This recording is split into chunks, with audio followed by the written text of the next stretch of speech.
An elderly woman dressed in simple clothes walked into a bank to open an account, but instead of being treated with respect, she was dismissed and looked down upon. What no one knew was that she wasn't just any ordinary customer. She was the bank's largest shareholder. What happened next left everyone in shock. Watch until the end for a powerful lesson. And before we continue, drop a comment letting us know what time it is where you're watching. An elderly woman walked into a grand bank in the heart of the city. She wore simple, loose-fitting clothes and a pair of worn-out sandals. Her hair was completely white, her face lined with wrinkles, yet there was a calmness in her eyes. Slowly, she made her way to the teller's counter, holding a small weathered bag containing a few documents. She waited patiently for her turn before stepping forward. The bank teller, a young man in a sharp suit, glanced at her briefly before returning his focus to his computer. He sighed quietly, showing little interest in assisting her. The woman smiled warmly. Young man, I'd like to open a new account this time. The teller looked at her, properly scanning her from head to toe. There was hesitation in his eyes before he finally responded. Are you sure, ma'am, this type of account requires a significant initial deposit? Perhaps another account would be more suitable for you. The elderly woman remained composed. I have all my documents ready. The teller sighed again and shook his head slightly, his tone now firmer. I'm sorry, ma'am, but this account is meant for financially active clients, those who are still working or have large transactions. If you're just looking for information, you might want to visit the customer service desk. Instead, a few people nearby started to glance over. Some ignored the situation, while others whispered among themselves. The woman paused for a moment. There was no anger in her face, just a quiet, unreadable expression. Without another word, she turned and walked out of the bank. No one knew that within a few hours, this incident would shake the entire institution.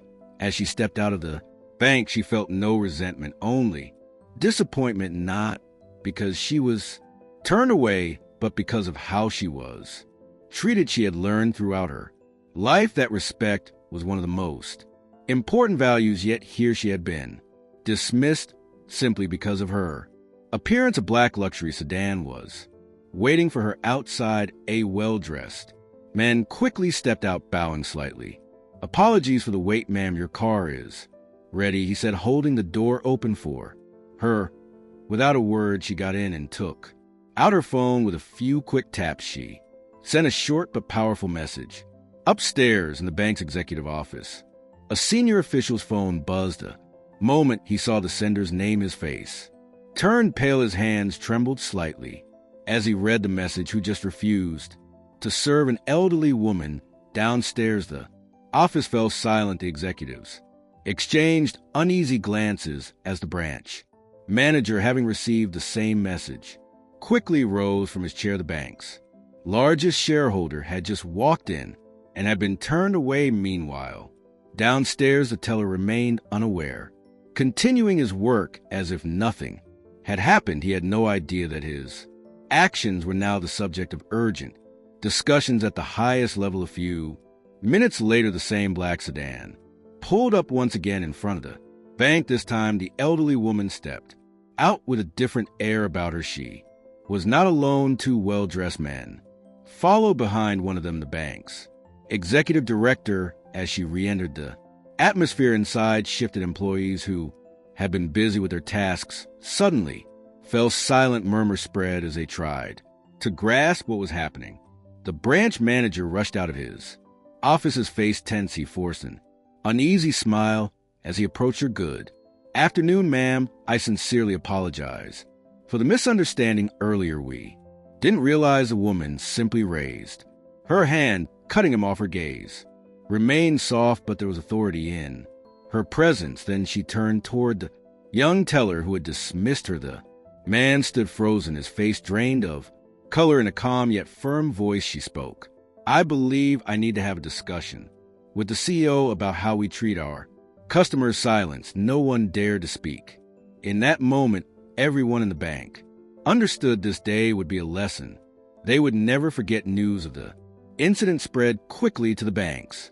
Headquarters senior executives took immediate action, calling for an urgent meeting. Within hours, the branch manager and the teller were summoned to the boardroom. Standing before the elderly woman now seated at the head of the table, they both lowered their heads. There was no luxury in her appearance, yet everyone in the room knew that her influence far outweighed any title or expensive suit. The branch manager took a deep breath and spoke softly. "I deeply regret our actions. We didn't know who you were, but that's no excuse for treating a customer poorly." The woman met his gaze with kindness. "It's not about who I am," she said gently. "It's about how we treat everyone." Her words echoed through the room, leaving a profound impact on everyone present. In the days that followed, the bank's policies changed. All employees were required to undergo customer service training with one core principle: every customer deserves respect regardless of their appearance or status. This story became a valuable lesson for many. The woman did not seek revenge or punishment. She simply demonstrated that true power does not lie in wealth or position, but in how one treats others. She proved that strength isn't about how high your status is, but in the respect and dignity you show to those around you. Moral of the story: never judge someone based on their appearance. Every person, regardless of age, clothing, or social status, deserves respect, because in the end, what truly matters is not how rich or powerful we are, but how we treat others.